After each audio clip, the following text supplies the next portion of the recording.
আসসালামু আলাইকুম। সবাইকে স্বাগত জানাচ্ছি আমি নাইম ফাথম মুবিন। শুরুতে সংবাদ শিরোনাম। বাংলাদেশের সর্বশেষ গুরুত্বপূর্ণ আপডেট সংবাদে আপনাকে স্বাগত। শুরুতেই সংবাদ শিরোনাম, পরে বিস্তারিত। প্রথমেই জানাবো আমাদের হাতে থাকা সর্বশেষ তাজা আপডেট সংবাদ। নাশকতা ঠেকাতে রাজধানীর ধানমন্ডিতে কঠোর অবস্থানে আইনশৃঙ্খলা রক্ষাকারী বাহিনীর সদস্যরা। রাজধানী ধানমন্ডি ৩২ নম্বর সহ আশপাশের এলাকায় কঠোর নিরাপত্তার ব্যবস্থা গ্রহণ করেছে বাংলাদেশের আইনশৃঙ্খলা রক্ষাকারী বাহিনীর সদস্যরা। আজ ধানমন্ডি ৩২ বা শেখ হাসিনার বাড়ির এলাকায় অতিরিক্ত পুলিশ, র্যাব, বিজিবি, সেনাবাহিনী সহ বিভিন্ন আইনশৃঙ্খলা রক্ষাকারী বাহিনীর সদস্যদের মোতায়েন করা হয়েছে। জানা যাচ্ছে এসব এলাকায় আওয়ামী লীগ নাশকতা সৃষ্টি করতে পারে বিধায় এসব এলাকায় এমন কার্যক্রম আসলে গ্রহণ করা হচ্ছে। পাশাপাশি মাঠে রয়েছে বিভিন্ন রাজনৈতিক দলের নেতৃত্ববৃন্দরা। আজ রাজধানী ধানমন্ডি ৩২ নম্বর এলাকায় জামাত ইসলামের নেতাকর্মীরা তারা বিক্ষোভ মিছিল করেছে এবং তারা বিক্ষোভে বলেছে, হই হই রই রই, আওয়ামী লীগ গেলি কই। এদিকে গাজীপুরে নিষিদ্ধ সংগঠন আওয়ামী লীগের ১৫ জনকে গ্রেপ্তার। আইনশৃঙ্খলা পরিস্থিতি নিয়ে উদ্বিগ্ন রয়েছে সরকার। দেশের আইনশৃঙ্খলা নস্যাৎ করা পুলিশকে হুমকি প্রদান এবং সন্ত্রাসী কর্মকাণ্ডে জড়িত থাকার অভিযোগে ১৫ জনকে গ্রেপ্তার করেছে গাজীপুর মেট্রোপলিটন পুলিশের সদস্যরা। জানা গেছে, যাদেরকে আটক করা হয়েছে তারা সবাই আওয়ামী লীগের বিভিন্ন অঙ্গ সংগঠনের নেতাকর্মী এবং তারা বর্তমানে রাজনৈতিকভাবে মাঠে নেমে তারপর সরকারকে একটি বিব্রতকর পরিস্থিতিতে ফেলার ষড়যন্ত্র করছিল বিধায় তাদের বিরুদ্ধে এই ব্যবস্থা গ্রহণ করা হয়েছে।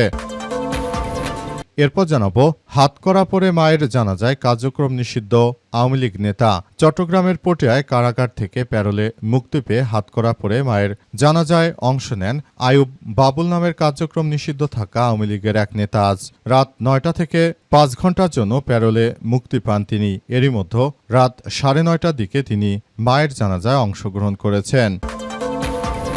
এবারে জানাবো, আওয়ামী লীগের বিষয়ে দেশবাসীকে সতর্ক থাকার আহ্বান জমিয়তের। কার্যক্রম নিষিদ্ধ ঘোষিত আওয়ামী লীগের ৭৭তম প্রতিষ্ঠাবার্ষিকীকে কেন্দ্র করে দেশের বিভিন্ন স্থানে আওয়ামী লীগের নেতাকর্মীরা তারা নাশকতামূলক কর্মকাণ্ড করতে পারে বলে এমন অভিযোগ পাওয়া গেছে। এ কারণে এই বিষয়গুলো নিয়ে সবাই খুবই গুরুত্ব সহকারে কার্যক্রম চালাচ্ছে এবং বিষয়গুলো অত্যন্ত গুরুত্ব সহকারে দেখভাল করা হচ্ছে। এবং সর্বশেষ জানাবো, ছাত্রলীগের নৈরাজ্যের বিরুদ্ধে শাহবাগে বিএনপির ছাত্র দলের বিক্ষোভ। কার্যক্রম নিষিদ্ধ আওয়ামী লীগের নেতাকর্মীরা যেন কোনোভাবে মাঠে নামতে না পারে সেজন্য রাজধানী ঢাকার শাহবাগে কার্যক্রম চালাচ্ছে ছাত্রদলের নেতাকর্মীরা। তারা বলছে যে কোনো মূল্যে আওয়ামী লীগের এই সন্ত্রাসী কার্যক্রমগুলোকে একদম রুখে দেয়া হবে। সবকিছু পরিস্থিতি থমথমে অবস্থা বিরাজ করছে। এই কার্যক্রম চালানোর মধ্য দিয়ে মূলত আওয়ামী লীগকে প্রতিহত করার মধ্য দিয়ে বিএনপি এগিয়ে যেতে চাইছে। প্রিয় দর্শক, এতক্ষণ শুনছিলেন সংবাদ শিরোনাম, এবারে বিস্তারিত। তবে তার আগে বন্ধুরা অনুরোধ থাকবে, এই সংবাদটিতে একটি লাইক দিন। এই চ্যানেলে আপনি নতুন হয়ে থাকলে আমাদের সংবাদটি দেখতে দেখতে চ্যানেলটি সাবস্ক্রাইব করে রাখুন। কমেন্ট করে বন্ধুরা আপনার মূল্যবান মতামত জানিয়ে দিন আপনি বিশ্বের কোন দেশ থেকে বা বাংলাদেশের কোন স্থান থেকে আমাদের সংবাদটি দেখছেন এবং শুনছেন। আর বন্ধুরা, সংবাদটি আপনার সোশ্যাল মিডিয়া ফেসবুকে শেয়ার করে বন্ধুদেরও দেখার সুযোগ করে দিন। গাজা যুদ্ধে আপনি যদি নিরীহ ফিলিস্তিনিদের ভালোবেসে থাকেন বন্ধুরা, কমেন্টে ইয়েস লিখে পুরো বিশ্বকে আমাদের এই তাজা আপডেটটি দেখার সুযোগ করে দিন। আজকের এই সংবাদ সম্পর্কে আপনার মূল্যবান মতামত কমেন্ট বক্সে কমেন্ট করে পুরো বিশ্ববাসীকে জানার সুযোগ করে দিন। এবারে বিস্তারিত। হাতকড়া পরে মায়ের জানাজায় কার্যক্রম নিষিদ্ধ আওয়ামী লীগের নেতা। চট্টগ্রামের পটিয়ায় কারাগার থেকে প্যারোলে মুক্তি পেয়ে হাতকড়া পরে মায়ের জানাজায় অংশ নেন আইয়ুব বাবুল নামের কার্যক্রম নিষিদ্ধ আওয়ামী লীগের এক নেতা। আজ প্যারোলে মুক্তি পান তিনি। এরই মধ্যে তিনি মায়ের জানাজায় অংশগ্রহণ করেছেন। জানা গেছে যে দীর্ঘদিন ধরে জুলাই আন্দোলনে হত্যা মামলায় তিনি কারাগারে রয়েছেন। আরও জানা গেছে যে আওয়ামী লীগের নেতৃত্ববৃন্দরা তারা মূলত সারা দেশ জুড়ে এমন ধরনের কার্যক্রম চালাচ্ছিল যেটি দেখে সবাই হতচকিত হয়ে গেছে। আওয়ামী লীগের নেতৃত্ববৃন্দরা আরও জানিয়েছে যে দেশ জুড়ে যে কোনো ধরনের নাশকতা বা ষড়যন্ত্রমূলক কার্যক্রম তারা পুরোপুরি প্রতিহত করতে বদ্ধপরিকর। তাই আওয়ামী লীগের নেতৃত্ববৃন্দরা তারা এতদিন ধরে একই কাজ বিএনপির সঙ্গে করলেও এবার শেখ হাসিনা পালিয়ে যাবার পর তারা হাড়ে হাড়ে টের পাচ্ছে যে তারা যেটা করেছিল সেটা এখন মনে হচ্ছে যে তারা সেটা অন্যায় করেছিল। কিন্তু যখন বিএনপির নেতৃত্ববৃন্দের উপর তারা একই কায়দায় এভাবে জামিনে মুক্তি দিত না, এভাবে কার্যক্রম চালাতো, তখন কিন্তু আসলে কোনো কিছুই তাদেরকে বলতে শোনা যায়নি। তাই এই পরিস্থিতিতে সবাই এখন আওয়ামী লীগের প্রতি সহানুভূতি দেখানোর থেকে সবাই বলাবলি করছে যে উচিত শিক্ষা হয়েছে, কারণ অতীতে তোমরাও বিএনপি জামাতের নেতাদের সঙ্গে ঠিক একই কায়দায় ব্যবহার করতে, তাহলে পার্থক্যটা কোথায় রইল? তোমরা তাদের মধ্যে কোনো পার্থক্য আমরা দেখতে পাচ্ছি না বলে তারা উল্লেখ করেছে। শেষ পর্যন্ত বিষয়গুলো কোন দিকে যায় সেটি এখন দেখার বিষয়। তবে আমরা যতটুকু মনে করি যে কার্যক্রমগুলো তারা যেভাবে চালাচ্ছে, এই প্রতিহিংসা রাজনীতি বাংলাদেশে কবে যে বন্ধ হবে সেদিনই হয়তো বাংলাদেশ ভালো কিছু করতে পারবে। কারণ বাংলাদেশের মানুষ মনে করে যে এই কার্যক্রমগুলো আসলে কারোর জন্যই কিছু ভালো বয়ে আনতে পারে না। তাই প্রতিহিংসা রাজনীতি বাদ দিয়ে আমরা যদি সবাই মিলেমিশে বাংলাদেশটাকে সুন্দরভাবে গড়ে তোলার চেষ্টা করি, সেটি হবে প্রকৃত লক্ষ্য অর্জন। গাজীপুরে নিষিদ্ধ সংগঠন আওয়ামী লীগের 15 নেতাকর্মী গ্রেপ্তার। এবার গাজীপুরে নিষিদ্ধ সংগঠন আওয়ামী লীগের অন্তত 15 জন নেতাকর্মীকে আজ আটক করার খবর পাওয়া গেছে। এই ঘটনায় গাজীপুর এলাকায় এখন পরিস্থিতি থমথমে অবস্থায় বিরাজ করছে। গাজীপুরের বিভিন্ন জায়গায় নিষিদ্ধ সংগঠন আওয়ামী লীগের নেতাকর্মীদেরকে আটক করা হচ্ছে, যাতে করে আওয়ামী লীগের নেতাকর্মীরা তারা কোনোভাবে তারা যেন কার্যক্রম আসলে চালাতে না পারে, জন্য তাদেরকে প্রতিহত করার মধ্য দিয়ে মূলত এগিয়ে যাচ্ছে বিএনপি। বিএনপির পক্ষ থেকে বলা হয়েছে যে আজকে আওয়ামী লীগের যে প্রতিষ্ঠা বার্ষিকী রয়েছে, তারা যেন কোনোভাবে দেশজুড়ে কোনো নাশকতামূলক কার্যক্রম চালাতে না পারে, সেজন্য ইতিমধ্যে বিষয়গুলো নিয়ে তারা সবাই খুবই সতর্ক অবস্থানে রয়েছে। শুধু আওয়ামী লীগ নয়, পাশাপাশি এনসিপি, জামাত সহ আরও যে রাজনৈতিক দলগুলো রয়েছে, ফ্যাসিবাদ বিরোধী 11টি ঐক্যবদ্ধ রাজনৈতিক দল, তারা সবাই মাঠে নেমেছে। পাশাপাশি মাঠে নামানো হয়েছে প্রশাসনের বিভিন্ন স্তরের সদস্যদের।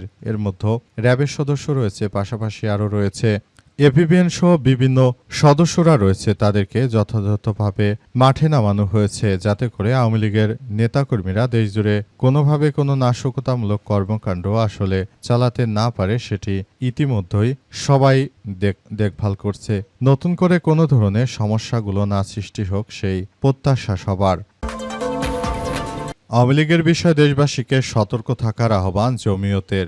বাংলাদেশ জমিয়তের ইসলামে উলামায়ে ইসলাম বাংলাদেশের পক্ষ থেকে বলা হয়েছে যে আওয়ামী লীগের ৭৭তম প্রতিষ্ঠা বার্ষিকী উপলক্ষে তারা দেশজুড়ে যেসব নাশকতামূলক কার্যক্রম চালাচ্ছে সেগুলোকে প্রতিহত করতে সবাইকে সতর্ক থাকতে হবে।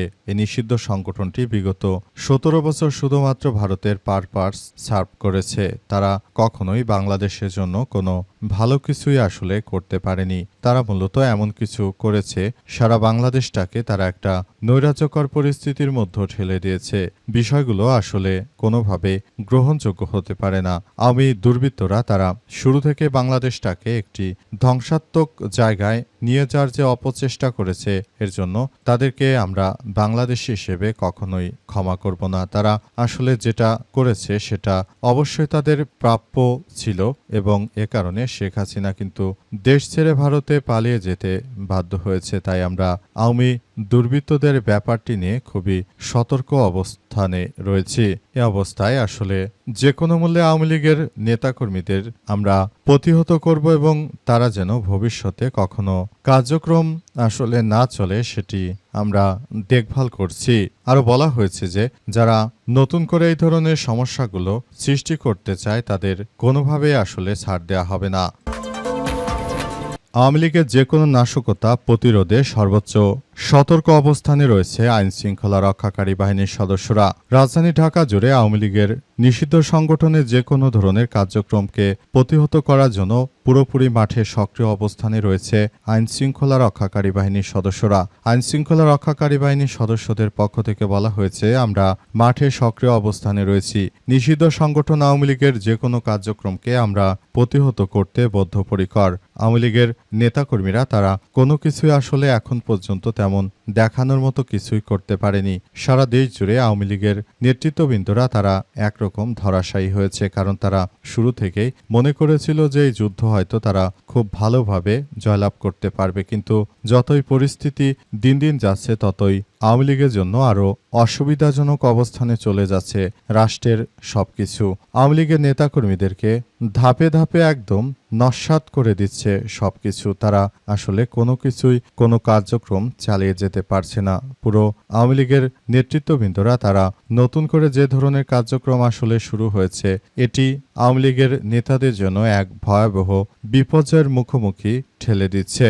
আওয়ামী লীগের নেতাকর্মীরা তারা মনে করেছিল যে আজ তারা তাদের প্রতিষ্ঠা বার্ষিকী উপলক্ষে রাজধানী ঢাকা থেকে তারা এমন কিছু করে দেখাবে যেটি দেখে আসলে মনে হবে যে হয়তো তারা খুব ভালো কোনো কিছু অর্জন করতে পেরেছে। কিন্তু প্রকৃতপক্ষে আমরা সকাল বা গতকাল থেকে দেখতে পেলাম আওয়ামী লীগের কোনো নেতাকর্মী তারা আসলে রাস্তায় নামার মতো কোনো সাহস দেখাতে পারেনি। কেউ যদি বিশৃঙ্খলভাবে কোনো কিছু করার চেষ্টা করে সেটি ভিন্ন বিষয়, কিন্তু তারা দলীয়ভাবে এখন পর্যন্ত দেখানোর মতো কোনো কার্যক্রমই আসলে চালাতে পারেনি। পুরোপুরি ব্যর্থ হয়ে গেছে আওয়ামী লীগের নেতৃত্ববৃন্দরা। তারা আসলে এমন ধরনের কার্যক্রম চালাচ্ছিল যেটি দেখে সবাই বলাবলি করছিল যে হয়তো আওয়ামী লীগ এমন ধরনের কিছু কার্যক্রম সামনে নিয়ে আসতে চলেছে যেটি আমাদের সবার জন্য খুব সুবিধাজনক অবস্থানে নিবে। কিন্তু দিন শেষে দেখা গেল এখন পর্যন্ত আওয়ামী লীগের নেতাকর্মীরা কোনো কার্যকর কোনো কিছুই আসলে করতে পারেনি।